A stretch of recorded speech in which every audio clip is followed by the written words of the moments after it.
pagi, selamat siang, selamat sore, selamat malam. Ketemu lagi di Jackpot Jaga Karsa Podcast. Yeay. Apa kabar, Mbak Ita? Alhamdulillah sehat ya. Mbak Ita, hari ini kita mau ngomongin apa nih, Mbak Ita? Hari ini kita ngomongin apa ya? Tadi kan sempat ngobrol juga, kayaknya kita seru ya kalau kita ngobrolin tentang depresi. Soalnya nih, depresi ini kayak sesuatu yang cukup dekat dengan kita, yang bisa jadi kita tuh suka ngerasain kayak, aduh kok sedih ya, kok sedihnya sedih banget gitu. Atau bisa jadi orang sekeliling kita yang merasakan seperti itu. Jadi kayaknya seru nih kalau kita bahas tentang depresi. Ya, oke. Aku mau nanya nih, kalau depresi itu apa sih, Mbak Ita? Oke, perlu digarisbawahi bahwa depresi itu tidak sama dengan sedih gitu. Depresi itu jauh lebih dalam daripada kesedihan. Dimana ada perasaan-perasaan yang menurunnya kemampuan kita untuk merasakan hal-hal yang sifatnya kesenangan gitu. Jadi ini satu ciri khas yang ada pada orang-orang depresif. Jadi kayak aktivitas-aktivitas yang biasanya dulunya selalu bikin happy, tapi karena kita lagi mood depresif, kok aktivitas tersebut menjadi tidak menyenangkan ya gitu. Jadi itulah depresif itu adalah kehilangan atau menurunnya kemampuan kita untuk merasakan hal-hal atau sifat-sifat yang biasanya aktivitasnya bikin kita senang, bikin kita happy gitu. Menurun ya. Oke, ciri-cirinya apa tuh, Mbak Ita kalau untuk depresi tuh? Benar. Ini perlu juga nih kita harus tahu banget ciri-ciri dari depresif. Yang pasti ciri utamanya ada 3. Yang pertama adalah adanya afek depresif. Apa tuh afek depresif? Afek depresif adalah perasaan kesedihan yang begitu mendalam, kayak sedih banget, kecewa banget, marah banget, dan lain-lain. Pokoknya perasaan-perasaan negatif yang berlebihan dan berturut-turut gitu. Dan ciri ini harus ada minimal konsisten terjadi berturut-turut selama 2 minggu. 2 minggu. 2 minggu. Yang pertama yang tadi ya, afek depresif. Yang kedua adalah anhedonia atau menurunnya kemampuan kita untuk merasakan hal-hal yang sifatnya menyenangkan, yang tadi saya bilang di awal. Yang ketiga adalah anenergia atau kehilangan energi. Jadi jadi cepet capek gitu. Padahal aktivitas ini biasa kita lakukan. Kayak misalnya nih, jalan kaki pagi-pagi. Biasanya kan rutin melakukan itu. Tapi pada fase depresif, kok kayaknya capek banget perasaannya. Jadi si 3 karakter itu belum apa-apa udah capek gitu ya? Belum apa-apa udah capek. Jadi 3 tadi itu harus ada dalam kondisi depresif. Jadi kalau memang ada 3 ciri-ciri tadi, berarti confirm dia bisa jadi terkena depresif. Gitu. Biasanya penyebabnya apa, Mbak Ita kalau untuk depresi itu? Ngomongin penyebab ini nggak bisa tunggal atau satu faktor ya. Biasanya ada multifaktor yang saling memiliki keterhubungan. Yang pertama adalah mungkin ada faktor genetika gitu, dimana ada potensi yang membawa itu yang diwarisi oleh orang-orang sebelumnya. Misalnya orang tua dengan kecenderungan memiliki ketahanan stres yang rendah akan mewarisi potensi tersebut kepada anaknya. Yang kedua adalah mungkin ada faktor neurobiologi, misalnya ada kondisi otak, kondisi saraf yang terganggu sehingga mempengaruhi kondisi moodnya juga gitu. Yang ketiga adalah bisa jadi karena faktor psikososial, misalnya kondisi ekonomi yang terus menekan, misalnya kayak sekarang terdampak pandemi, kehilangan pekerjaan, padahal anak harus sekolah, terus istri juga minta uang dapur terus, kan bikin stres tuh. Nah, kondisi-kondisi psikososial seperti ini bisa jadi juga memicu terjadinya depresi. Dan yang terakhir bisa jadi ini side effect atau efek samping dari penggunaan obat-obatan terlarang, misalnya kayak pakai obat-obatan psikotropika dan lain-lain gitu, Mbak. Luar biasa ya. Banyak banget ya untuk penyebab-penyebabnya.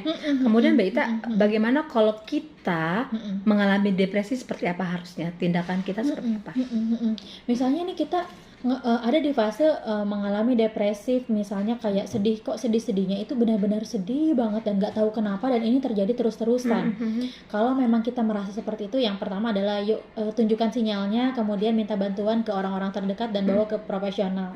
Nanti akan dipandu untuk, ada dalam psikologi namanya behavioral activation therapy, atau mengaktifasi kembali perilaku-perilaku yang memang ketika moodnya depresif perilaku itu tidak dilakukan. Misalnya gini analogi. Ada 3 aspek yang saling memiliki keterhubungan dalam kondisi perilaku kita. Yang pertama adalah kalau itu digambarkan dalam segitiga nih, yang paling atas itu adalah emosi. Nah, kemudian di sebelah kanan itu ada namanya perilaku. Nah, kemudian yang satu lagi ada namanya situasi. Jadi, situasi ini akan mempengaruhi emosi, emosi akan mempengaruhi perilaku, dan itu kayak segitiga yang muter-muter terus-terusan. Kemana-mana ya, tuh Kemana-mana, segitiga ya. kayak, Oke. analoginya gini, misalnya situasinya apa nih yang bikin kita sedih?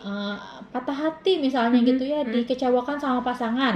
Nih berarti, let's say situasi itu adalah situasi yang negatif. Oke. Nah, karena dikecewakan oleh pasangan, maka emosi yang muncul apa? Sedih, marah, kecewa, pokoknya semua emosi-emosi yang negatif. Situasinya udah negatif nih, terus emosinya jadi negatif, maka perilaku pun akan terdampak menjadi negatif juga nih. Makanya saat kita sedih, saat kita marah, saat kita kecewa, kita pengennya tiduran aja di kamar, dengerin lagu-lagu yang sedih, memupuk kesedihan kita, menambah kesedihan kita, yang akhirnya si perilaku tadi pun akan mendampaki si situasi. Jadi situasi yang tadinya cuma kecewa sama pasangan, dikecewakan sama pasangan, akan bertambah lagi situasi-situasi yang lain yang negatif juga. Itu jadi kayak lingkaran setan yang terus-terusan muter negatif semuanya. Maka kita harus cut sih sebenarnya. Dan cara yang paling mudah untuk meng-cut itu semuanya adalah cut di perilaku, karena kita nggak bisa kan ngatur emosi. Ayo pokoknya harus positif, bisa kok positif, susah kan? Atau kita bisa merubah nggak sih situasi? Hayo dong, lo nggak boleh dong kecewain gue, kan susah ya.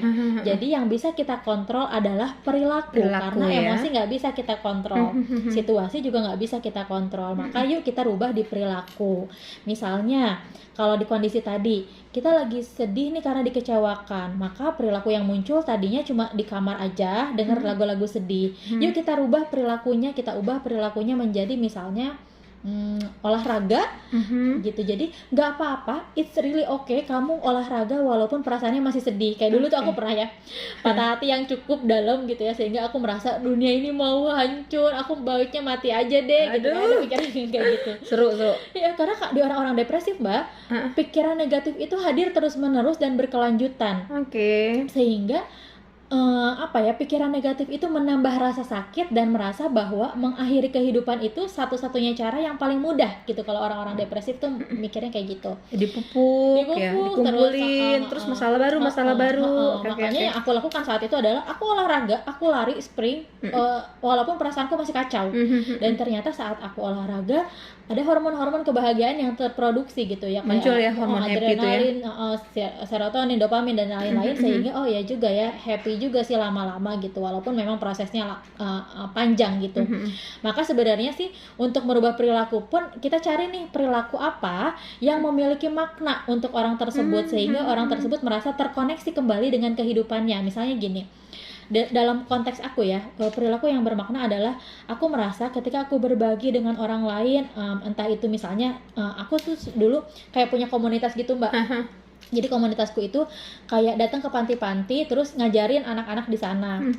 Nah saat itu aku merasa ketika aku mengajarkan anak-anak yang tidak mampu, ketika aku sharing dengan anak-anak yang tidak mampu, aku merasa kembali menemukan makna hidupku. Kayak dapat bahagia. Kayak dapat gitu kebahagiaan. Happy banget gue gitu ya mbak ya.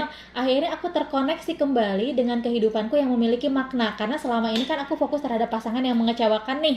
Gitu, makanya aku butuh sesuatu yang lain yang memiliki makna sehingga aku terkoneksi kembali gitu. Jadi untuk merubah kan tadi tuh yang 3 itu situasi, emosi sama perilaku. Untuk mencari perilaku apa nih yang bisa diubah, jadi cari sesuatu yang bermakna.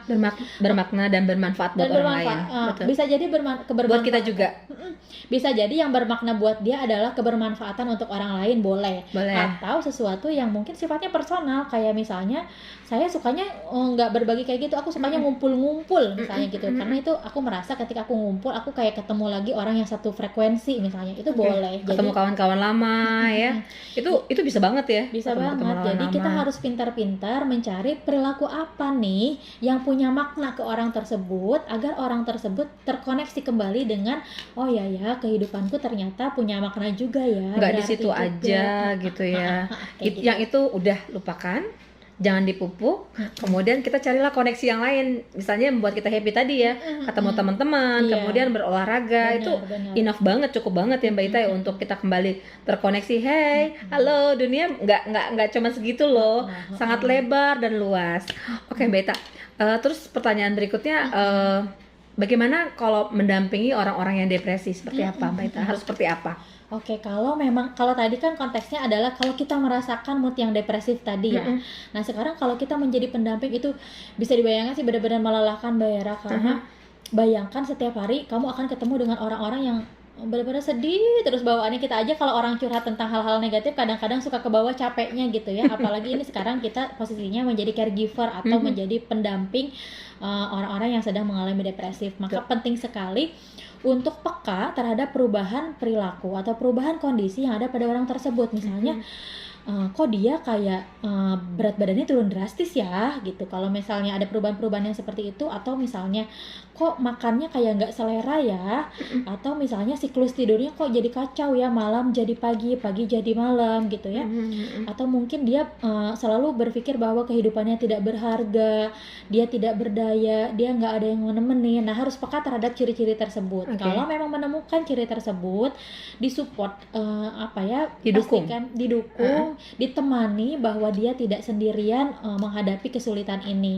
Betul. Tapi ternyata pada pasien-pasien depresif ditemani saja, didengarkan saja tidak cukup. Mereka butuh penanganan lain. Misalnya tadi kalau kondisinya penyebab utamanya adalah kondisi neurobiologis, berarti mereka memang butuh obat-obat seperti antidepresan, obat-obat litium dan lain-lain gitu. Jadi memang harus dibawa ke profesional lah biar penanganannya jauh lebih tepat, karena di orang-orang depresi tuh ditemenin aja, didengar aja itu nggak cukup. Berarti ada lagi ya option berikutnya, kalau memang diperlukan bawa ke profesional, kayak ke poli kejiwaan ya, betul ya Mbak Ita ya? Kejiwaan boleh, ke psikolog boleh, psikolog, nanti RSUD Jagakarsa boleh. Iya, iklan ya say. Iklan.